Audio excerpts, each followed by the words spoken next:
nos inclinamos delante de ti porque nos has dado la gracia para reconocerte como Dios y Señor.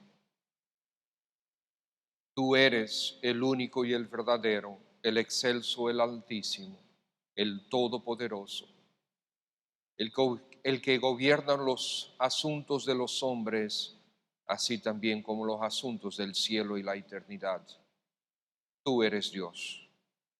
Y delante de ti nos colocamos, reconociendo nuestra bajeza, reconociendo nuestra limitación, reconociendo que delante de ti no somos nada, excepto por Cristo Jesús. Y rogamos, oh Padre, que tu palabra sea traída a nuestro corazón, conciencia y voluntades, para que como resultado de haber escuchado tu mensaje podamos nosotros actuar según él. Te pido, bendito Espíritu de Dios, que tú exaltes a Cristo esta mañana. Ayúdanos a ser fieles a lo que tú has escrito en tu palabra. Te lo pedimos por favor, para gloria de tu nombre. Amén. En la mañana de hoy yo tenía otro mensaje, pero lo había estado preparando, pero justamente esta mañana el Señor me forzó a venir a este pasaje de Eclesiastés 4. Entonces vamos a evaluar Eclesiastés 4 en esta mañana, las injusticias de la vida. La vida está llena de injusticias. Hace aproximadamente 7 años, el señor Jamie Shaw, como dicen en Estados Unidos, un afroamericano, estuvo con su hijo de 17 años en unos entrenamientos de fútbol americano. Una joven promesa estuvo en estos entrenamientos, los estuvieron evaluando. Después de esa actividad regresaban a la casa y el joven le dijo a su papá que iba para la plaza. El papá, pues, un poco preocupado, pero lo dejó ir a la plaza. Un poco más tarde lo llama y dice: no, papi, ya yo estoy de camino. Pasa un rato más, lo vuelve a llamar: no, papi, ya yo estoy aquí en la esquina, ya yo estoy aquí mismo en la esquina, ya yo llegué, ya yo estoy seguro. Ah, qué bueno, se sintió aliviado el papá.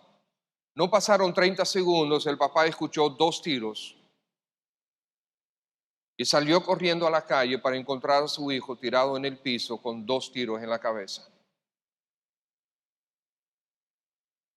El día anterior, un hombre ilegal había salido de la cárcel, se había unido en la cárcel a una banda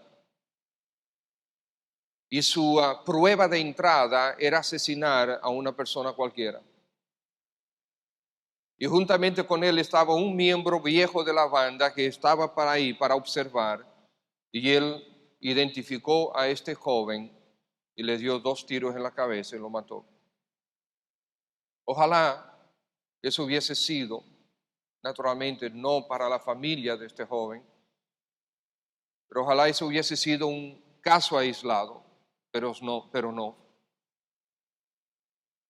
Esto sucede continuamente. Otro señor da testimonio que justamente en enero de este año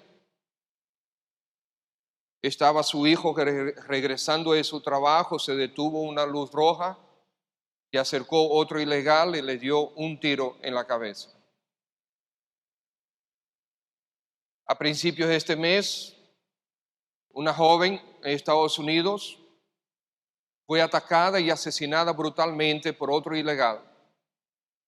Cada uno de estos habían sido deportados 5 veces y regresado a Estados Unidos libremente. Nosotros contamos historias de Estados Unidos porque son las que hay estadísticas y hay la información más fácil. accesible, pero aquí en este país suceden cosas parecidas y muchas.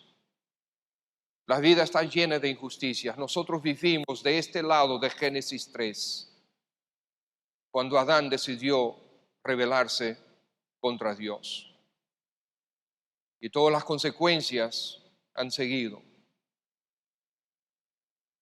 Y solamente 1656 años después de Dios haber creado el mundo, Dios tuvo que destruir el mundo con el diluvio. Repito, solamente 1656 años después de haber creado a Adán, Dios tuvo que destruir toda la raza humana, porque dice que el corazón de los hombres era de continuo solamente el mal. Entonces Dios coloca el arco iris en el cielo, no para representar a la agenda gay, sino para representar su promesa de que no iba a volver a destruir con agua este mundo, pero la promesa es que sí lo va a destruir con fuego, por causa de la maldad del corazón del hombre.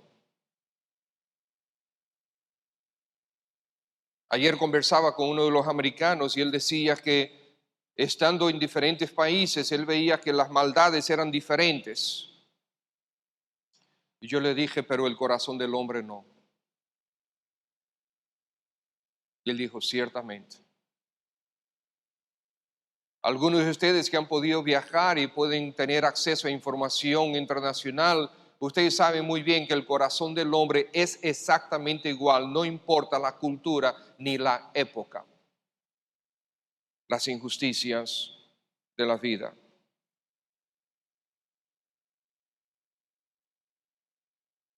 Y estimados, vamos a leer Eclesiastés 4. Salomón dice, me volví y vi todas las violencias que se hacen debajo del sol. Y aquí las lágrimas de los oprimidos, sin tener quien los consuele. Y la fuerza estaba en la mano de sus opresores. Y para ellos no había consolador. Y alabé yo a los finados y los que ya murieron, más que a los vivientes, los que viven todavía. Y tuve por más feliz que unos y otros al que no ha sido aún, que no ha visto las malas obras que debajo del sol se hacen. He visto asimismo que todo trabajo y toda excelencia de obras despierta la envidia del hombre contra su prójimo. También esto es vanidad y aflicción de espíritu. El necio cruza sus manos y come su misma carne. Más vale un puño lleno con descanso que ambos puños llenos con trabajo y aflicción de espíritu. Yo me volví otra vez y vi vanidad debajo del sol. Está un hombre solo y sin sucesor, que no tiene hijo ni hermano, pero nunca cesa de trabajar, ni sus ojos se sacian de sus riquezas, ni se pregunta, ¿para quién trabajo yo y defraudo mi alma del bien? Todo eso es vanidad y duro trabajo. Mejores son dos que uno, porque tienen mejor paga de su trabajo. Porque si cayeren el uno levantará a su compañero. Si cayeren el uno levantará a su compañero. Pero hay del solo, que cuando cayere no habrá segundo que lo levante. También si dos durmieren juntos se calentarán mutuamente, mas ¿cómo se calentará uno solo? Y si alguno prevaleciere contra uno, dos le resistirán. Y cordón de tres dobleces no se rompe pronto. Mejor es el muchacho pobre y sabio que el rey viejo y necio que no admite consejos, porque de la cárcel salió para reinar, aunque en su reino nació pobre. Vi a todos los que viven debajo del sol caminando con el muchacho sucesor, que estará en lugar de aquel. No tenía fin la muchedumbre del pueblo que le seguía, sin embargo, los que vengan después tampoco estarán contentos de él, y esto también es vanidad y aflicción de espíritu. Las injusticias de la vida. Estimados, Una de las razones por las cuales Dios mantiene a sus hijos sobre este terrible mundo después de su salvación es para mostrar a este mundo la verdadera justicia. Este mundo no comprendería verdadera justicia excepto por la realidad de los cristianos en él. Porque tú y yo somos los que tenemos la palabra de justicia, la palabra verdadera, la palabra de Dios. Somos los que proclamamos esta palabra, los que enseñamos esta palabra, los que defendemos esta palabra y los que deberíamos estar viviendo esta palabra sin excusas ni explicaciones. Entonces este mundo no tendría sentido alguno de justicia si no fuera por los creyentes, los cristianos en él. Y esa es una de las razones por las que el Señor nos deja aquí. Es que el Evangelio es la justicia de Dios, derramada sobre Jesucristo para salvación del pecador que se arrepiente.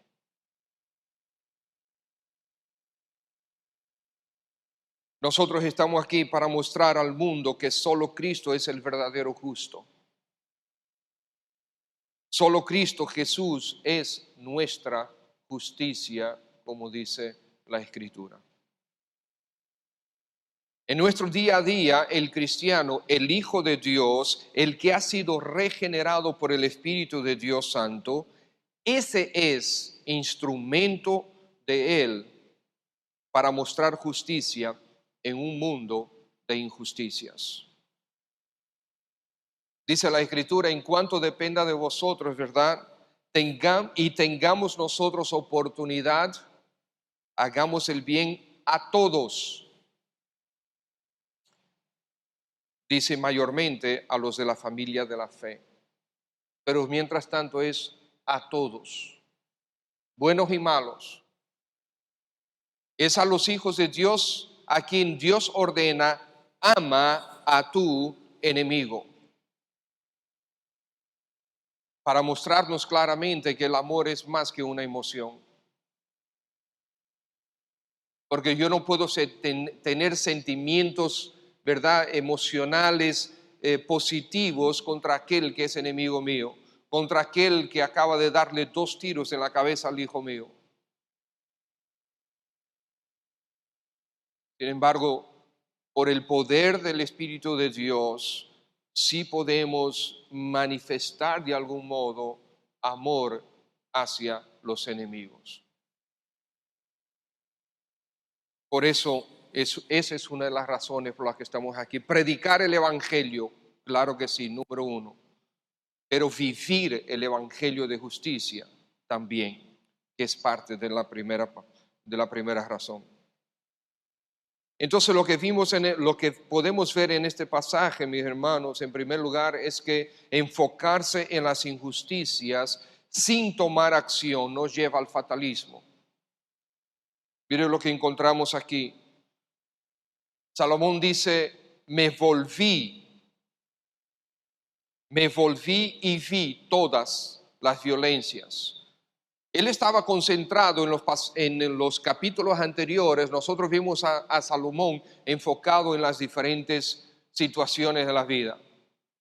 Y todo es vanidad, todo concluye, es vanidad, no sirve para nada, es fútil. Pero entonces él ahora decide, ok, yo voy a evaluar otras cosas de la vida. Y cuando él desvió su mirada de esto para acá, ¿qué es lo que él se encuentra?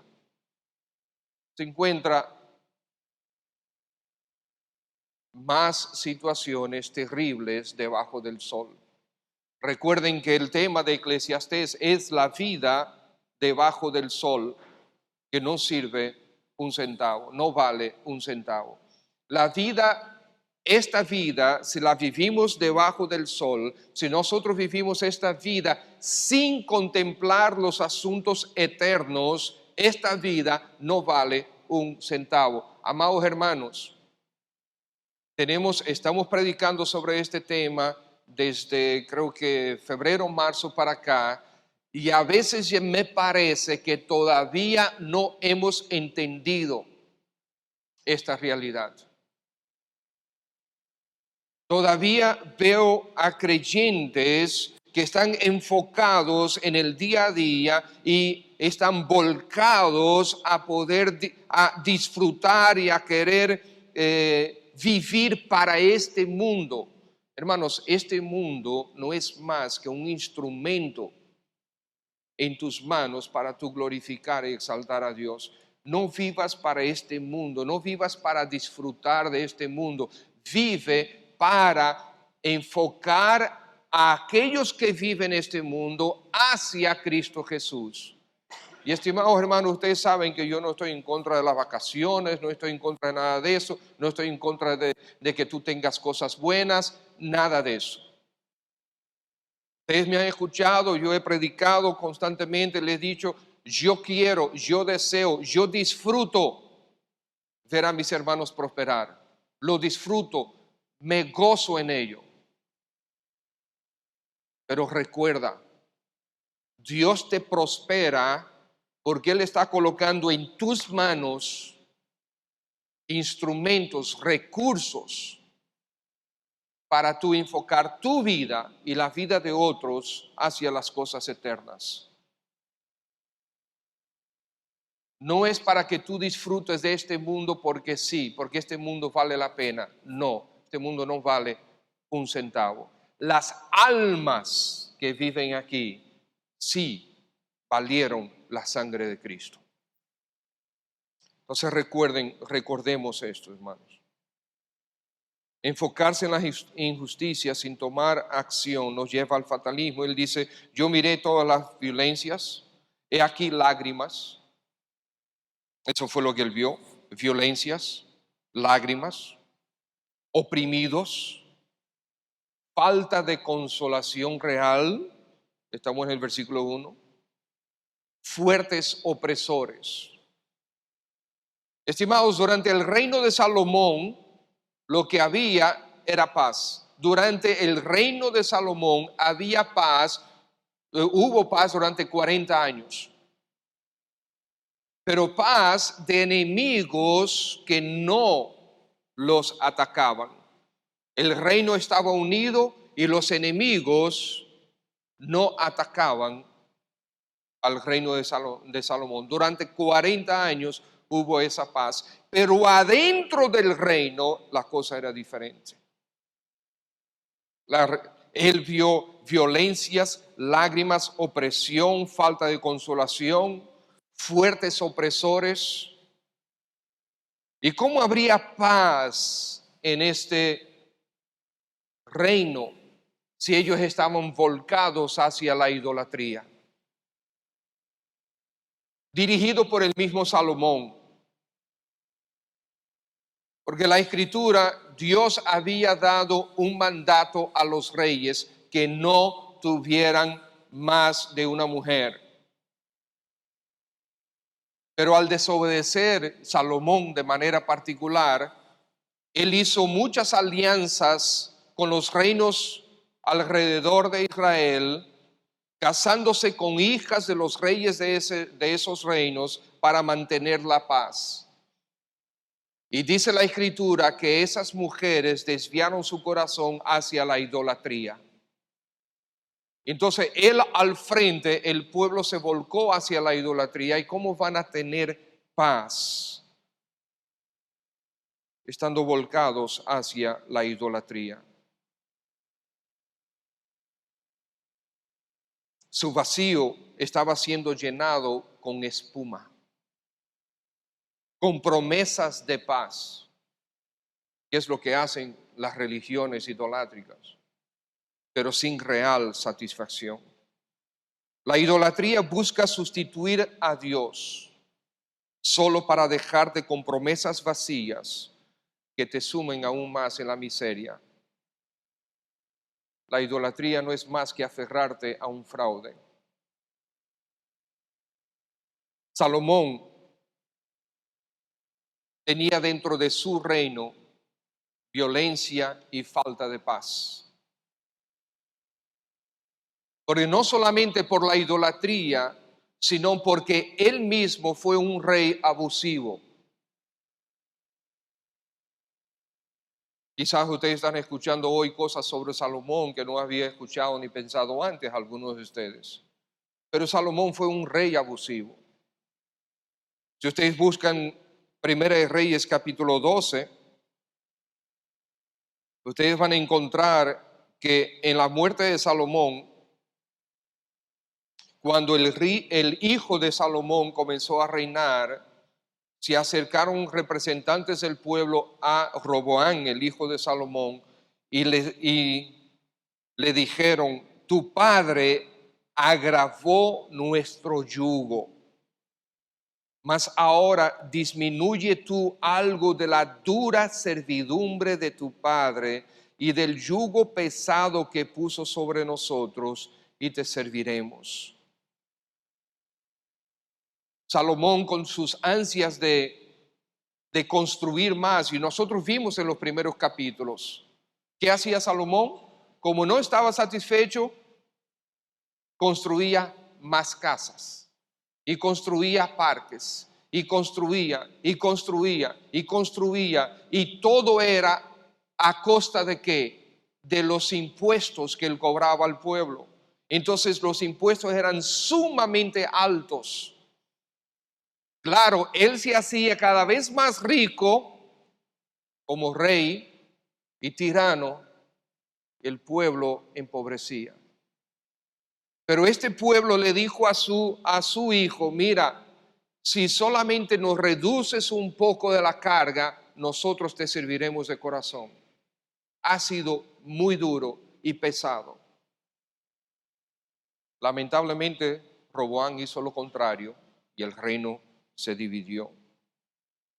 Entonces no solamente había violencias e injusticias por causa de la idolatría, sino por causa de él mismo como Salomón, como gobernante.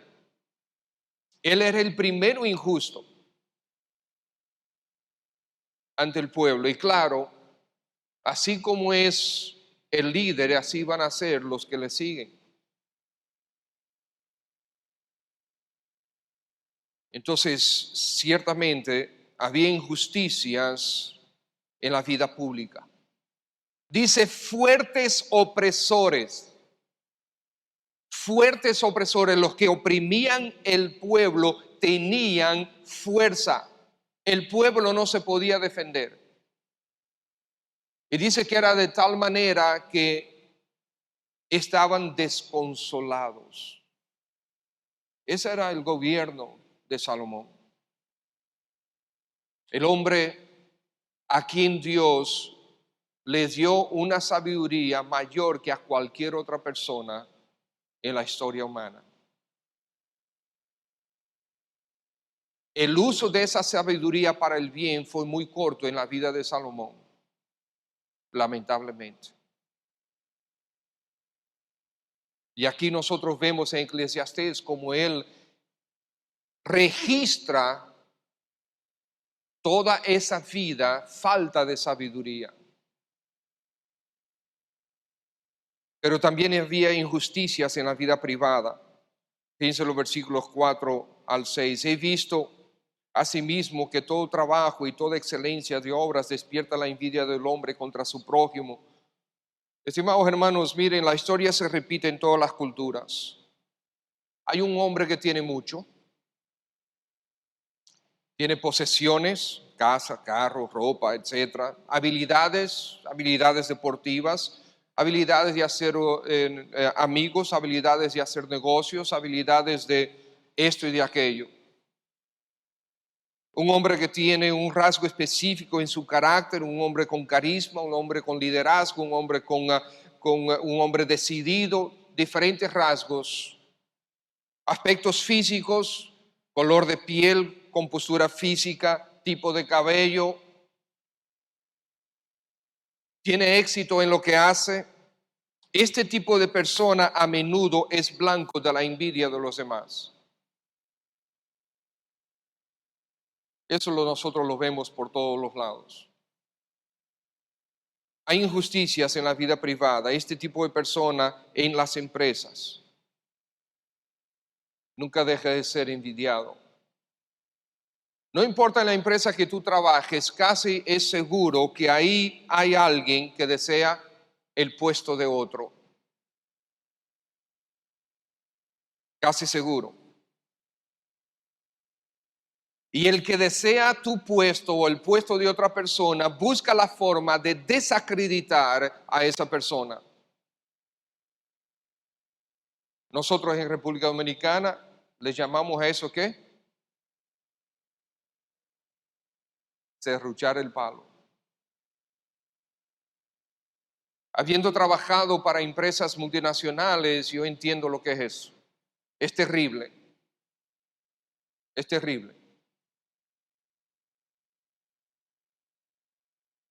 Yo veía como los jefes míos, justamente por no tener una perspectiva eterna de las cosas, la gente vive afligida. Yo veía los jefes y los jefes del jefe y los jefes de esos también vivir una vida de tanta angustia, de tanta presión, de tanto estrés, justamente porque si tú no cumplías, inmediatamente venía otro que quería quitarte del medio para él tomar ese puesto. Pero una cosa increíble, les voy a decir sinceramente, hermanos, y con esto, hermanos, yo no estoy tratando de ser orgulloso, ni soberbio, ni nada de esto, pero Dios me dio la gracia. Eso nunca me afectó. ¿Ustedes saben por qué? Porque quien me dio ese trabajo fue Dios, y si Dios quiere me lo quita. Y si Dios no quiere, nadie me lo puede quitar. Y por lo tanto es muy importante que tú estés seguro que el trabajo que tú tienes realmente te ha sido entregado por Dios. Porque si Él es tu Señor y si tú estás viviendo para Él y si tú estás en esa posición para servirle a Él, pues amén, en cualquier momento el Señor te puede quitar de ahí y ponerte en otro sitio.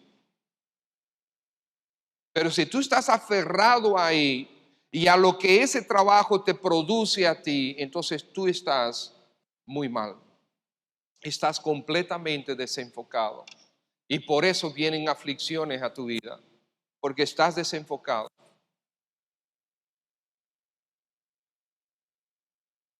La competencia por tener ha obsesionado a multitudes. Para algunos no es tanto un asunto de buscar herramientas, sino de buscar competencia y poder lucir bien. Recuerdo hace muchos años que conversaba con un hermano en Cristo que hoy es pastor, pero en su área de trabajo antes de convertirse al Señor y antes de ser pastor, tuvo mucho éxito en su área de trabajo. Y él me decía hace unos años atrás que lo, lo que menos él extraña de esa vida que vivía antes era la competencia. La competencia entre familiares y la competencia entre amigos. Porque si uno del círculo se compraba un carro tal, entonces ya los otros estaban pensando en qué carro me voy a comprar. Si uno entre el círculo se hacía una piscina, el otro ya estaba pensando en hacer una piscina más grande, más bonita. Si uno se compraba una casa en tal sitio, el otro estaba pensando en qué iba a hacer. Y esa era una competencia porque llenando su vida, el vacío en su vida que solamente Dios puede llenar. Y mientras tanto, esto es a costa de muchos otros. Sin hablar de nuevo de las violencias también en el ámbito privado, y nosotros conocemos muy bien, la República Dominicana conoce muy bien lo que es la violencia en el ámbito privado. Constantemente se hablan de los cónyuges que matan a sus parejas, ¿verdad? Esposos a esposas, novios, prometidos, maridos. Vemos esto continuamente. Padres abusando de los hijos, hijos abusando de los padres, hermanos, etc. Las violencias, hermanos, acarrean lágrimas, que a su vez son la expresión externa del dolor. En esta vida es lo que nosotros encontramos, en este mundo, hermanos, es por eso que la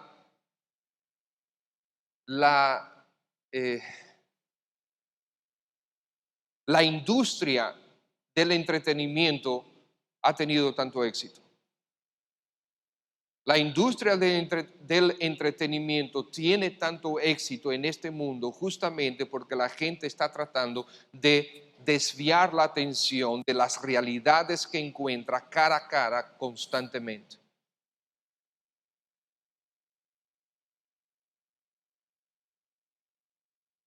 La impotencia, el sentido de derrota.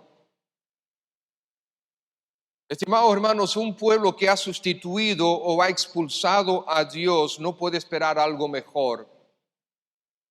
Eso nosotros lo encontramos en Estados Unidos y eso está llegando a República Dominicana si nosotros no nos ponemos las pilas.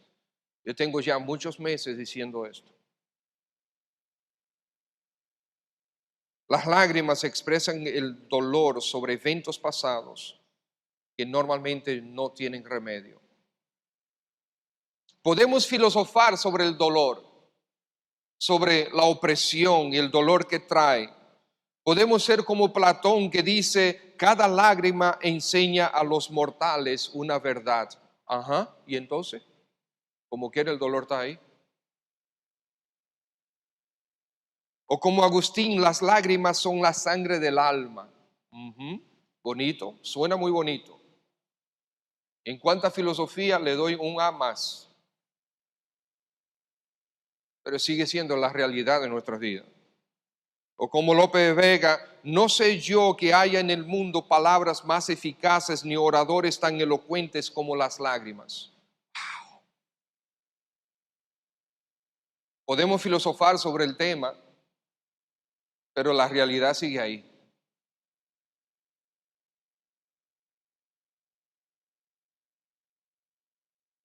Y lamentablemente en este mundo hay demasiadas personas que son indiferentes. La iglesia en Estados Unidos pecó de ser demasiado indiferente. Y hoy día están cosechando lo que nunca hicieron. Amados hermanos, no podemos ser fatalistas. Porque miren lo que dijo Salomón. Salomón da su conclusión en el principio del capítulo. Él dice, yo miré todo esto y dije, wow, pero es mejor el que ya murió que el que está vivo. Oye, el que ya murió no tiene que ver ya toda esta injusticia, todo este dolor, toda esta opresión. Ya él no tiene que ver nada de esto, ya él no tiene que trabajar, ya él no tiene que ser objeto de envidias, ya él no tiene que ver todo este dolor. Ah, pero por cierto, mejor que el que ya murió es el que nunca nació. Ustedes ven, enfocarse en las injusticias lo que nos lleva hacia el fatalismo. Y estimados hermanos, el creyente a veces tiende a tener una visión fatalista, pero espiritualizada. Le explico. Nosotros sabemos que Dios es soberano. Nosotros sabemos que Dios tiene un plan. Nosotros sabemos que todo, absolutamente todo, está en las manos de Dios y nada se le escurre en las manos de Dios como si nosotros, como a nosotros, cuando tomamos el agua, no podemos mantenerla. A Dios no se le escurre el agua por los dedos. Dios tiene absoluto control de todas las cosas. ¿Es así o no es así? Dios tiene un plan, pero ¿cuál de ustedes sabe cuál es el plan de Dios? Déjeme decirle algo, parte del plan de Dios es utilizar a sus hijos para el bien de este mundo. Y necesitamos entender eso, amados hermanos. Pero lo que sucede es a veces es que nosotros decimos, bueno, nosotros sabemos que eso está escrito. Nosotros sabemos que el mundo va de mal en peor. Nosotros sabemos que esto va a seguir escalando. Nosotros sabemos esto porque está escrito en las Escrituras. Estimados hermanos, tú no eres Dios, ni yo soy Dios, para nosotros escribir el fin. Deja que sea Dios que escriba el fin. Mientras tanto, tú y yo tenemos que seguir siendo sal en esta tierra y luz en este mundo. Mientras tanto, nosotros necesitamos seguir haciendo el bien a todos. Mientras tanto, nosotros necesitamos seguir proclamando la justicia de Dios. Que sea Él el que ponga fin a las cosas de este mundo. No podemos tener una visión fatalista. Sí, es verdad, nosotros sabemos que las cosas van a ir de mal en peor, pero que si va a depender de nosotros como creyentes, pues ese peor se va a dilatar.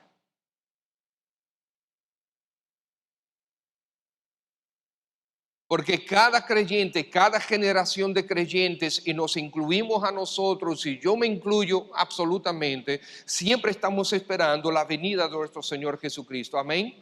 Y yo estoy esperando la venida del Señor Jesucristo, y para siempre consciente que el Señor puede venir en cualquier momento. Aleluya, ojalá venga ahora. Yo vivo en esa perspectiva. Sin embargo, yo no sé si Cristo viene en los próximos 5 minutos. Porque Pablo pensaba que Cristo estaba de camino ya, y han pasado 2000 años. Nosotros vemos las evidencias, sí, aparentemente estamos en el fin del mundo, ya casi, pero yo no lo sé. Porque si nosotros regresamos a la Segunda Guerra Mundial, al tiempo de la Segunda Guerra Mundial, los creyentes en aquel tiempo pensaban que estaban en el fin del mundo. Y antes de eso, las horribles guerras que han habido, la epidemia que se llevó 60 millones de personas en el mundo. Muchos creyentes pensaban que estaban en el fin del mundo, que estaban viviendo apocalipsis en aquel tiempo. Entonces, hermanos, yo no sé. Por lo tanto, si depende de ti y de mí, vamos a frenar, no la venida de Cristo, porque eso no lo podemos frenar, pero sí el avance de la maldad. Claro, en primer lugar es predicando el Evangelio. ¿Por qué yo pienso de esta manera hoy? Porque Dios en su gracia vino a mi vida cuando yo tenía 17 años, salvó mi alma y ha venido transformándome hasta el día de hoy. Y dice la Escritura que Él seguirá haciendo esa obra hasta el día de Jesucristo. Amén. Y lo que Él hizo conmigo lo está haciendo contigo también.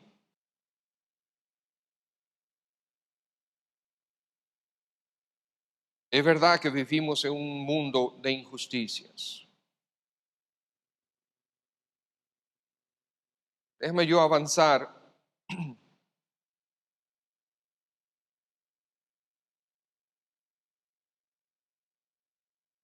Versículo 9 dice: mejores son 2 que 1 porque tienen mejor paga por su trabajo, de su trabajo. Y entonces sigue diciendo, ¿verdad? ¿Por qué 2 son mejores que 1? Estimados hermanos, ustedes recuerdan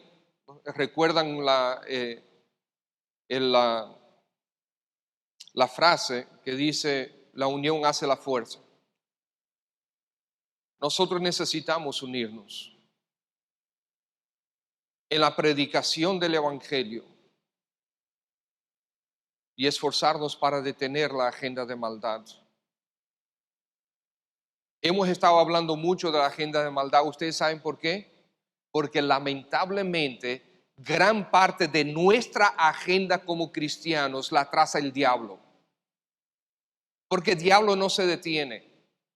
Y mientras las últimas 7 horas estuvimos nosotros durmiendo, el diablo no estuvo de vacaciones. Él nunca descansa. Y por lo tanto, él siempre está ferozmente trabajando. Y mientras nosotros hablamos de estas cosas, porque el diablo nos ha trazado esa agenda, nosotros también estamos diciendo, hermanos, el día 21 al 23 de este mes hay una conferencia que nos anima, que nos va a animar y nos va a dar herramientas adicionales para el evangelismo. Vayamos a esa conferencia, seamos nosotros edificados y estimulados para evangelizar, para llevar el glorioso evangelio de nuestro Señor, aquel evangelio que salvó tu alma y aquel evangelio que salvará el alma de aquellos que todavía no han creído. Y después también le estamos diciendo, a principios de agosto tenemos una campaña evangelística donde va a venir este último himno que cantó la hermana Carolina. Lo hizo justamente el hermano que va a venir a predicar, Steve Pettit. Dios lo usa. Llevemos las almas para que escuchen el evangelio. Mucha gente, muchas personas, tú lo has invitado a la iglesia, no quieren venir a la iglesia porque piensan que tú lo quieres convertir a bautista. Hermano, si usted está aquí y se ha convertido a bautista, yo lamento por usted. Yo espero que usted esté convertido a Cristo y no a bautista. Entonces hay personas que más fácilmente pueden ir a un auditorio como el auditorio del Salón de la Fama, sienten menos presión religiosa, ¿verdad? Como la gente lo ve, como tú y yo lo veíamos antes de creer. Hoy en día, al conocer este precioso, glorioso, maravilloso evangelio, nosotros ya no estamos pensando en religión o no. Para nosotros, ¿cuántos de nosotros somos religiosos? Yo no soy religioso, yo soy cristiano. Es una vida. No son una serie de ceremonias que nosotros hacemos, no es una serie de cosas que nosotros venimos, no, yo tengo que hacerlo de esta manera, después tengo que poner esto aquí, después tengo que... No, es una vida trazada por las Escrituras. Es una forma de pensar, una forma de actuar, una forma de reaccionar, una forma de vida. Y dos son mejores que uno. Y 1,000,000 es mejor que uno también. Y nosotros debemos esforzarnos, hermanos. Los Navies, la Marina de Estados Unidos, tienen un motto que dice, a few good men, unos cuantos hombres buenos. Pues miren, en la iglesia nosotros deberíamos encontrar unos cuantos hombres mejores. Mejores. No nos vamos a contentar con ser buenos, necesitamos ser lo mejor posible en la gracia de Dios. Lamentablemente los cristianos estamos viviendo vidas mediocres. Y mediocre significa vidas promedio. No estamos viviendo en la expectativa de la gloria de Cristo. No estamos viviendo en el estándar, más bien que expectativa, en el estándar de la gloria de Cristo. Estamos viviendo vidas. Nos hemos mezclado demasiado con el mundo y disfrutando demasiado las cosas del mundo. Y por lo tanto nuestra vida no tiene impacto, no tiene eficacia. Las diferentes fuerzas militares también de Estados Unidos dicen, no man left behind. Ningún hombre se deja atrás. Eso es lo que ellos dicen. Si están en una guerra y hay uno que cae, pues los demás se van a hacer todo el esfuerzo para recogerlo y traerlo. Ninguno se deja atrás. Amados hermanos, estos son principios bíblicos, si usted piensa bien. Aunque a ellos no les importa que sean principios bíblicos, pero son principios bíblicos. Y nosotros deberíamos estar viviéndolos. La iglesia de Cristo debería estar viviendo eso también. Debe estar viviendo de una forma que nos mantengamos unidos. Ahí dice, mejores son dos que uno. Y explica por qué. Dos sacan mejor provecho que uno, dos se apoyan mutuamente. Y aún para enfrentar los desafíos de la naturaleza, dos, la unión hace la fuerza, dos son mejores que uno. Estimados hermanos, después vemos, bueno, vamos a seguir y vamos a terminar viendo, bueno, ahí explica que un joven sale de la cárcel y va a sustituir al rey. Es una injusticia de la vida. Estaba leyendo sobre la historia de un individuo que estaba creyente en Cristo, que estaba defendiendo o estaba motivando la eliminación de los esclavos, de la esclavitud en Estados Unidos. Y finalmente una turba, ellos hicieron muchos intentos por matarlo, finalmente una turba logró matarlo. Ustedes saben que ninguno de ellos fue perseguido por la ley, ninguno fue encarcelado, y uno de los cabecillas, unos años después, llegó a ser el alcalde de la ciudad. Las injusticias de la vida, esto es el mundo en que vivimos.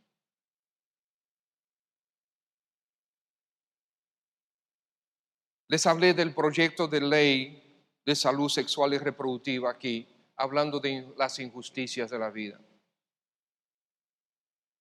La autoría de esta ley son los diputados Cristian Paredes y Hugo Núñez. Y este se va a conocer en la sesión del martes de la Cámara de Diputados.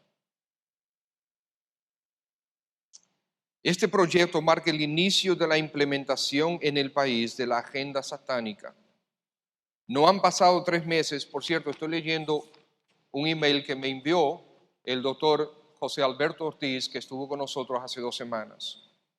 Este proyecto marca el inicio de esta ley, de esta agenda. No han pasado 3 semanas de la sentencia de la Corte Suprema Americana que impuso el matrimonio LGBT en todos los Estados Unidos, cuando ahora nosotros mismos tenemos que enfrentar esto.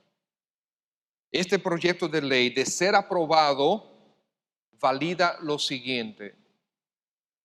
1. Va a introducir en el país los componentes de la ideología de género promovida por la ONU. ¿Usted sabe lo que es la ideología del género? Así que el género no importa. ¿Cómo te sientes hoy? ¿Te sientes mujer? Ah, pues estás bien, eres mujer. Mañana, ¿cómo te sientes? ¿Hombre? Hombre.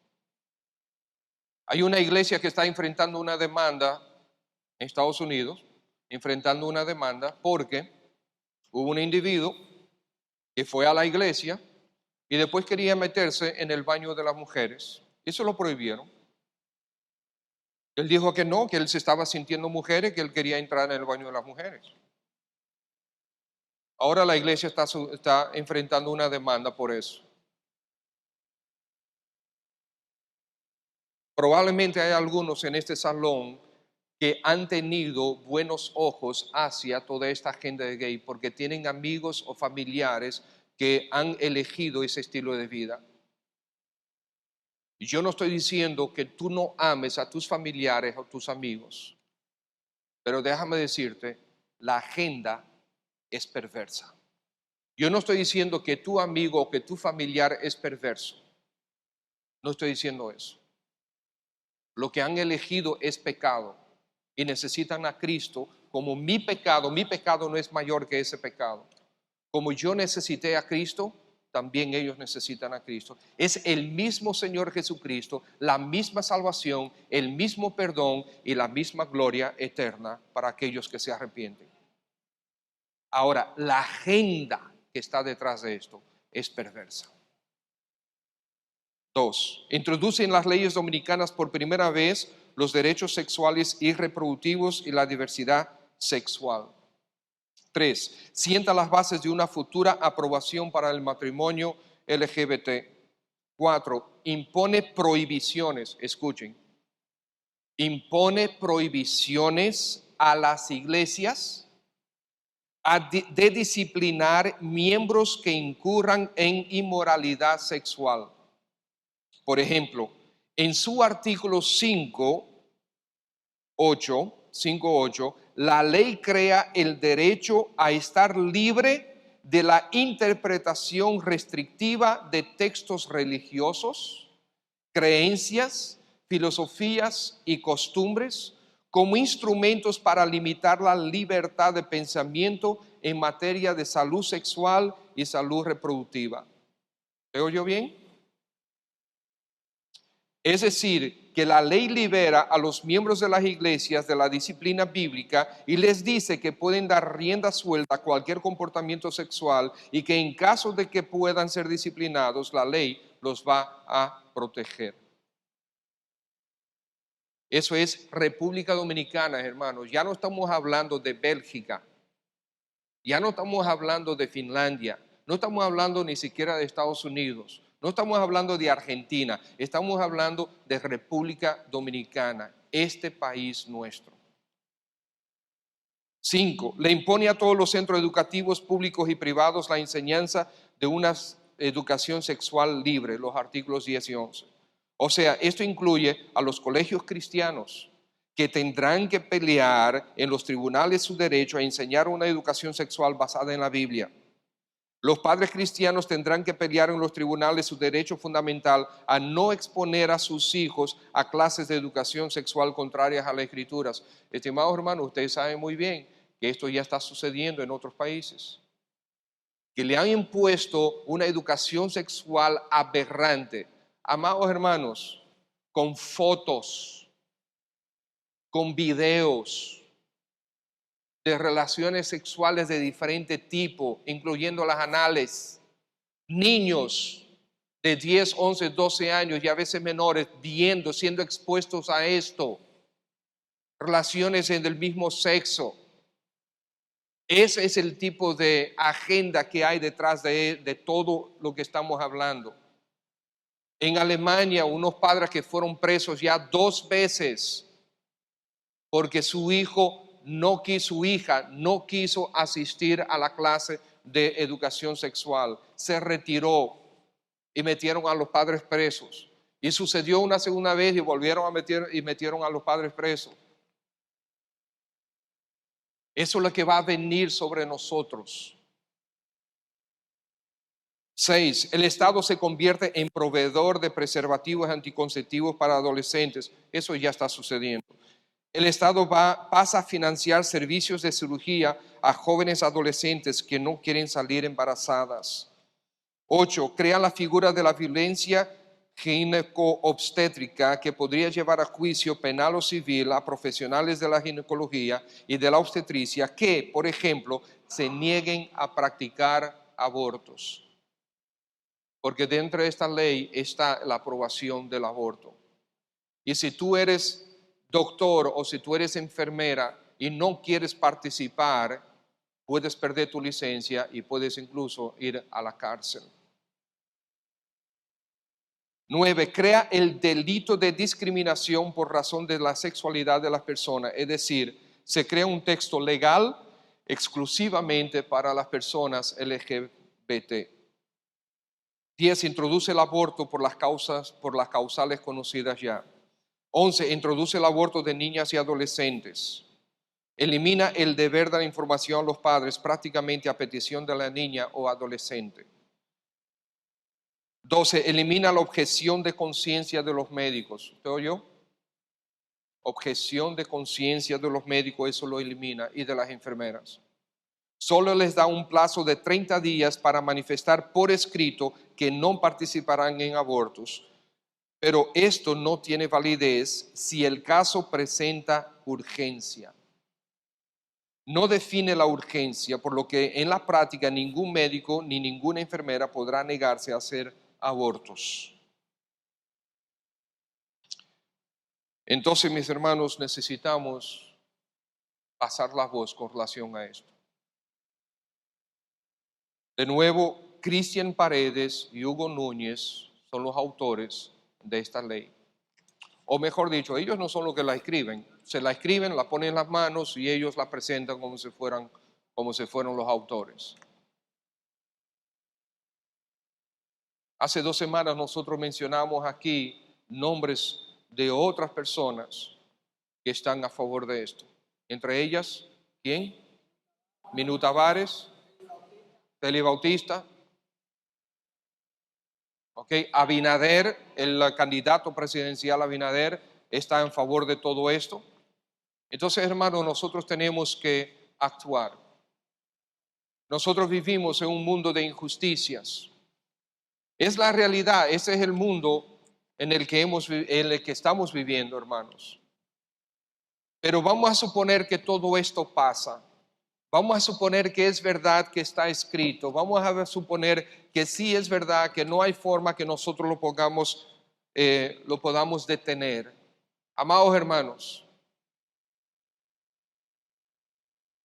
durante la Segunda Guerra Mundial, París estaba ya a punto de ser tomada por los nazis. La resistencia francesa iba a dar su último esfuerzo de resistencia. Y congregaron a todos los que pudieron para estar en una de las plazas. Y ahí dijeron, el líder de la resistencia de ese momento le dijo: los nazis están a la puerta, ya ellos conquistaron todo, solamente quedamos nosotros. Y él pasó, dibujó una línea y después le dijo: todos los que quieren seguir peleando, aunque muramos aquí, vamos a defender nuestra patria. Aquellos que quieren hacerlo, pasen aquí, pasen de este lado. Entre todos ellos había una señora ancianita con un bastón, y ella fue una de las primeras en cruzar la línea. Hubo alguien que se burló de ella, dijo: ¿y tú qué vas a hacer?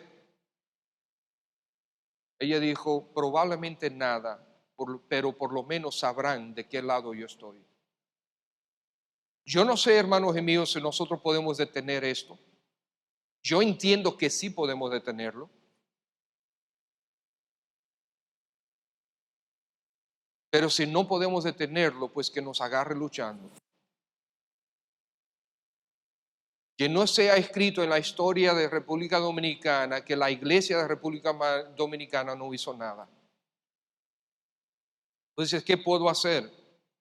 Escríbanle a este Cristian Paredes, a todos los diputados, escríbanles. Escriban por Twitter, hagan su voz, hagan conocer, pasen la voz, envíenles mensajes. Motiven a todos los que ustedes conocen a enviarles mensajes que están en contra de eso. Y acuérdense, hermanos, tenemos una institución que también está dando la cara por nosotros, que es Acción Cristiana. De nuevo, hermanos, animen a los demás. Esa institución no es solamente para cristianos, es para que todos aquellos que están en contra de este tipo de violencias contra la moral dominicana. Vivimos en un mundo de injusticias.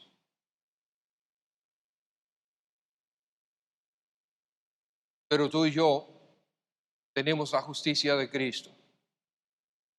Vivamos nosotros la justicia de Cristo.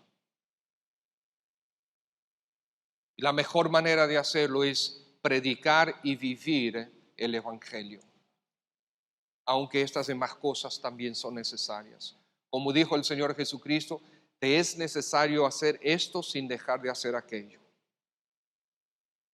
Padre, en el nombre del Señor Jesús, te damos gracias, nos encomendamos a ti y colocamos delante de ti a República Dominicana.